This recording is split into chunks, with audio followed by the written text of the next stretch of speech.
Hi there, and thank you for joining us today. This is the Sonora Writers Group, and our guest author today is Mark Logan. Hi, Mark. Hi. How are you doing? Good, thank you. Good. Thank you. And today, Mark is here to talk to us about his latest novel, Fence Lines. And it's a novel by Mark Logan. So Morgan, I mixed all your entire name together this time. Mark, tell us a little bit about your book and where we can get it and where it can be found. Well, it's found on Amazon as well as Mountain Bookstore, and here's the scoop. I can read. The back would probably do as well as I can. Okay, alrighty.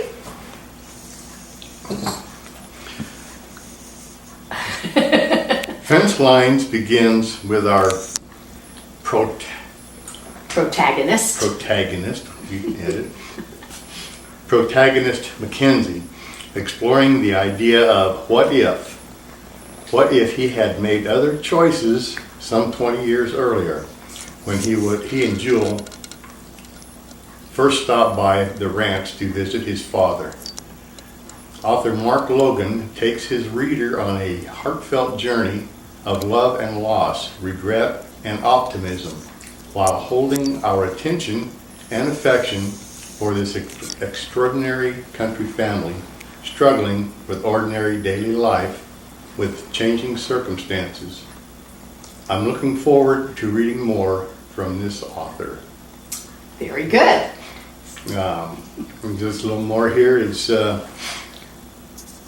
Mackenzies' family's life and changes they experience take place in the California Valley at the turn of the century. Mac and Jewel have found themselves living an ordinary life, but have never given up on their extraordinary dreams. Fence Lines takes place in the early 1900s in Cottonwood Crossing, a small country town settled by cattlemen and farmers. Mac and Jewel Mackenzie are at a crossroads.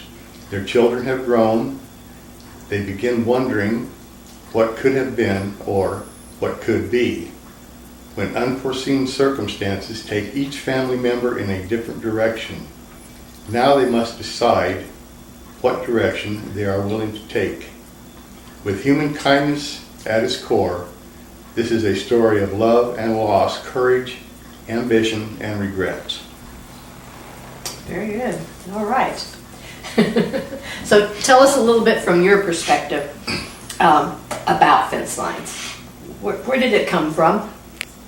It materialized from, I've mentioned before, I didn't intend to write this. I wanted to practice my penmanship.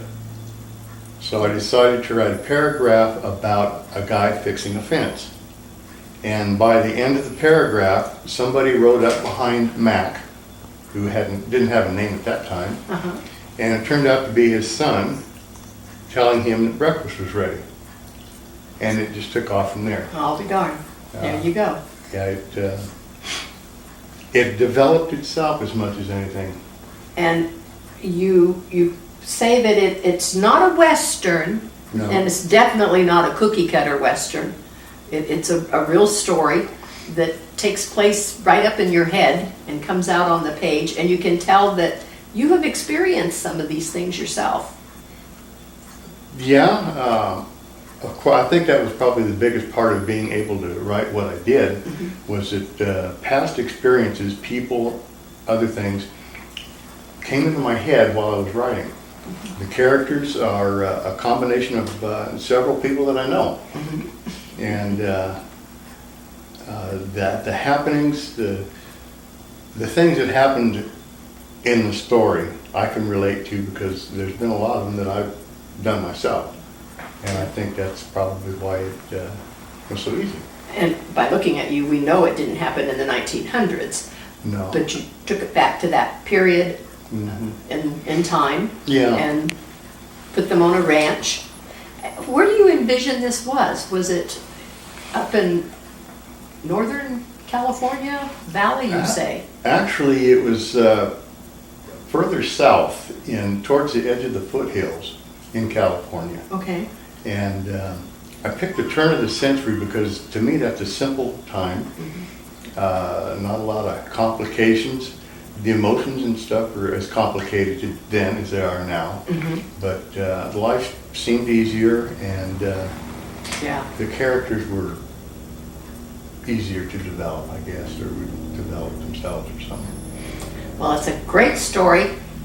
And again, like Mark said, you can find it here locally at the Mountain Bookshop at the Junction in Sonora, or out at Here's the Scoop in Jamestown on Main Street.